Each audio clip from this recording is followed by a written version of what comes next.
যারা এই সিরিজের আগের এপিসোডগুলো দেখেননি জলদি দেখে আসুন, লিংক ডেসক্রিপশনে দেওয়া আছে। এপিসোডের শুরুতেই দেখা যায় হানজুন নিজের সম্পর্কে খবর দেখছে টিভিতে। পুরো দেশ হাসছে তার উপর, তার সেই বিখ্যাত লাল আন্ডারওয়্যারের জন্য। নিজের প্রতিচ্ছবির দিকে তাকিয়ে সে বিড়বিড় করে বলে, ওটা পড়া উচিত হয়নি। ঠিক তখন ঘরে ঢুকে তার ম্যানেজার হুয়াং টিভি বন্ধ করে বিরক্ত গলায় বলে, তুমি এসব দেখে নিজেকে কষ্ট দিচ্ছ কেন? কিন্তু হানজুন থামে না। সে বলে, সব দোষ ওই মহিলার। প্রথমে আমার টয়লেটে ঢুকে পড়লো, তারপর সবার সামনে অ্যাওয়ার্ড সেরেমনিতে এসে নাটক করলো।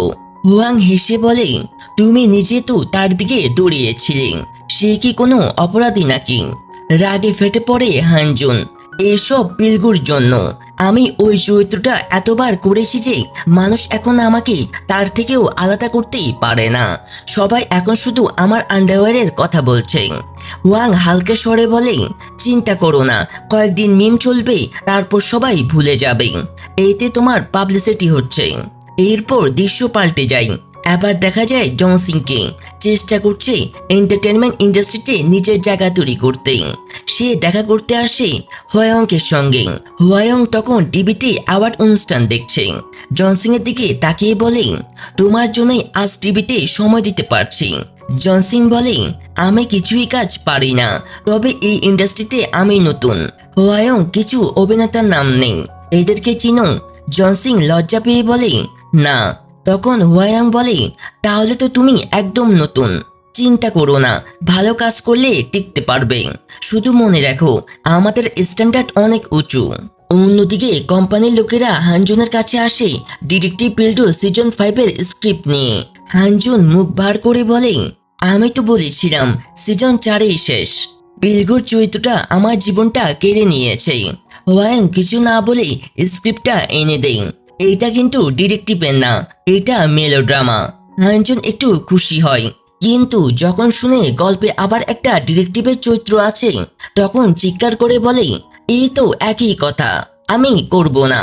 সে রাগ করে বলে, সবাই ভাবছে আমি এখনো পিলগুয়ে আছি, ওদেরকে বুঝাও আমি অন্য কিছু করতে চাই। রাতে হানজুন স্বপ্ন দেখে সে বুড়ো হয়ে গেছে, এখনো পিলগুর চরিত্রে অভিনয় করছে, আর মানুষ তাকে নিয়ে হাসছে। হঠাৎ ঘুম ভেঙে যায় প্লেনে।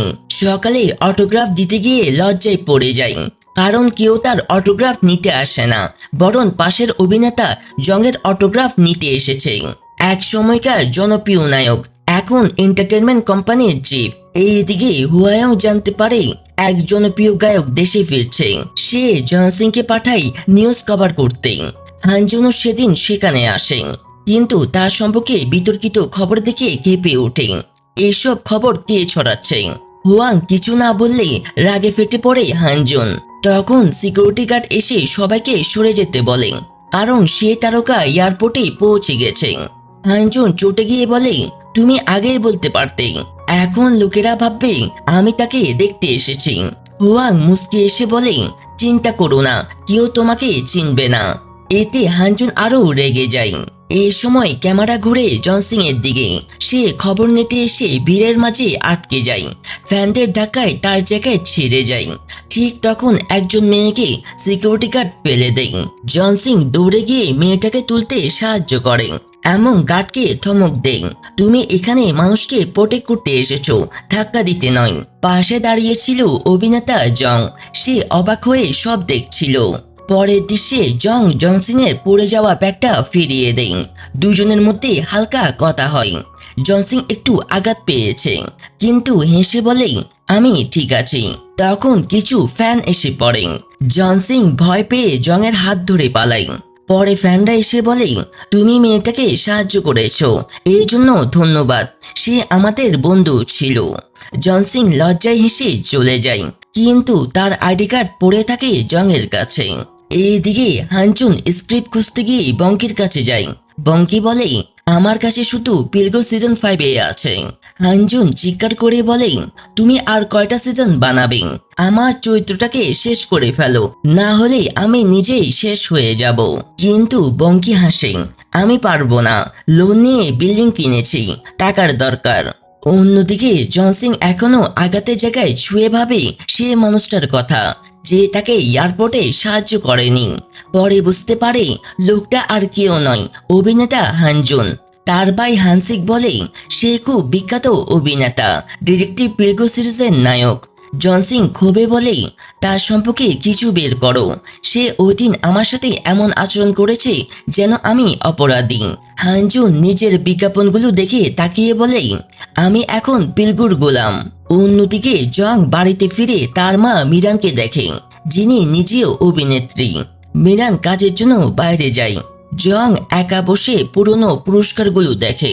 পরের দিন অফিসে ওয়াং রাগে ফেটে পড়ে জনসিং এর উপর। সব নিউজ পেপারে ওই অভিনেতার খবর আছে, শুধু আমাদের বাদে। তুমি কি করেছো? জনসিং লজ্জা পেয়ে বলে আমি ভুল করেছি। ঠিক তখন ওয়াংকে সহকর্মী জিজ্ঞাসা করে হানজুনের ইন্টারভিউ কে নিবে। জনসিং বলে আমি নেব। সবাই অবাক হয়, জিজ্ঞাসা করে তুমি কি তাকে চেনো? কিন্তু সে বলে আমি একবার ভুল করেছি, আবার নিজেকে ঠিক করব। একই সময় কোম্পানির নতুন প্রেসিডেন্ট জং আসে। সে খুঁজছে জনসিংকে, কারণ তার আইডি কার্ড পেয়েছে। কিন্তু অফিসে এসে ওয়াংকে দেখে চুপচাপ সরে যায়। পরে বোঝা যায় সে ওয়াংকের এক্স ছিল। অবশেষে জনসিং আসে হানজুনের ইন্টারভিউ নিতে। হানজুন মনে করার চেষ্টা করে কোথাও দেখেছি মেয়েটিকে। তারপর বলে তুমি সত্যি রিপোর্টার, তোমার আইডি দেখাও। জনসিং খেপে যায়, আমি আসল রিপোর্টার। শেষে ওয়াং বসের সঙ্গে কথা বলে বিষয়টা পরিষ্কার করেন। হানজুন অনিচ্ছায় সরি বলে। ইন্টারভিউ শুরু হয়। তোমার প্রিয় প্রজেক্ট কোনটা? হানজুন ক্লান্ত গলায় বলে আমি তো সবসময় ডিটেকটিভ পিলগোই ছিলাম। তাহলে শেষ সিজনটা নিয়ে বলো। হানজুন বুঝে যায় সে সিরিজ দেখেনি, মিথ্যা গল্প বলতে শুরু করেন। তারপর হেসে বলে দেখলে আমি মিথ্যা বললাম আর তুমি ধরতেই পারলে না। আমার সিরিজ না দেখে ইন্টারভিউ নিতে এসেছো? আগে দেখে এসো। তারপর তাকে বের করে দেন। অফিসে ফিরে ওয়াং রাগে বলে তুমি তার ইন্টারভিউ নষ্ট করেছো। অপরদিকে হানজুন বলে সে প্রস্তুত ছিল না, আমি তাকে শিক্ষা দিয়েছি। জনসিং রাগে নিজের ভাইকে ফোন করে বলে তার অতীত ঘেটে বের করো, এবার আমি তাকে ছাড়বো না। হানসিক বন্ধুকে বলে পিলগুর মতো মানুষ খুব ভালো, তার বিরুদ্ধে কিছুই পাওয়া যাবে না। কিন্তু জনসিং টাকা অফার করলে তার ভাই রাজি হয়। রাতেই হানজুন নিজের অ্যাসিস্ট্যান্টের সঙ্গে কথা বলছিল। অন্যদিকে ভাই বোন দুজন তার ব্যক্তিগত জীবনের তথ্য খুঁজে বের করতে থাকে। তারা দেখে সেনা আর হানজুন এক রঙে পোশাক পরে। জনসিং ভুল ধরে নেই তারা ডেট করছে, এমন ঝটপট আর্টিকেল প্রকাশ করে। পরের দিন হানজুন আর সেনার সম্পর্কের খবর আবারও ছড়িয়ে গেছে। হানজুন রেগে বলে এই রিপোর্টারটা পাগল। সবাই জানে 3 বছর আগে আমাদের ব্রেকআপ হয়েছে। ওয়াংকো চিন্তিত। ঠিক তখন জনসিং আসে ওয়াংকের কাছে। আমার নাম কেন লিখলে ওই নিউজে? ওয়াং ঠান্ডা গলায় বলে তুমি পাবলিশ করেছো, নাম তো তোমারই আসবে, এখন ভয় পাচ্ছ? জনসিং বলে আমি শুধু সন্দেহ করেছিলাম। ওয়াং বলে এই ইন্ডাস্ট্রি এমনই, ভুল করলে আরেকটা আর্টিকেল লিখে দাও। এরপর এক প্রেস কনফারেন্সে হানজুন আসে। উপস্থিত সাংবাদিকের মধ্যে আছে জনসিংও।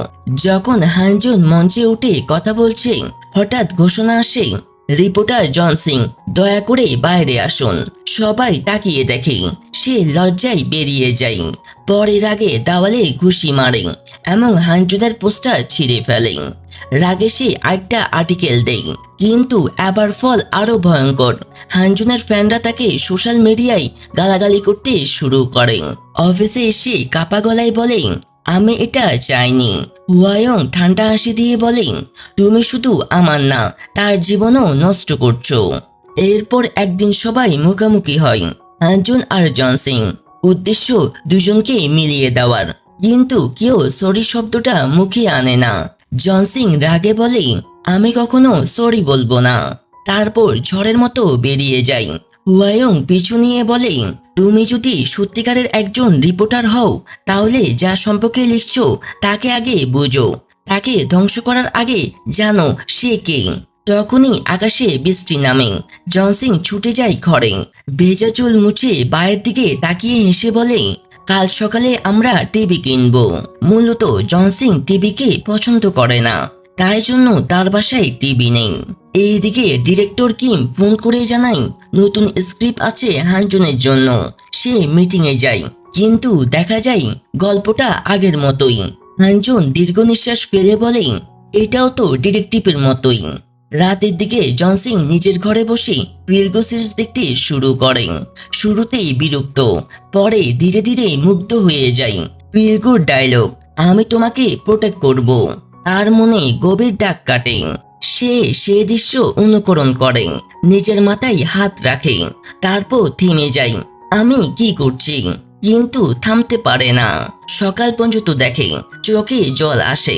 সকালে অফিসে যাওয়ার পথে ভির্গোর পোস্টার দেখে হাসে, যেন পোস্টারই তার সঙ্গে কথা বলছে।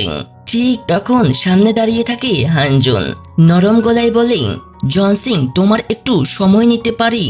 জনসিং স্তব্ধ হয়ে তাকিয়ে থাকে তার দিকে। আর এখানে শেষ হয় দ্বিতীয় এপিসোড। আশা করি আমার করা মুভি এক্সপ্লেনেশনটি আপনাদের ভালো লেগেছে। যদি ভালো লেগে থাকে তাহলে একটা লাইক করবেন।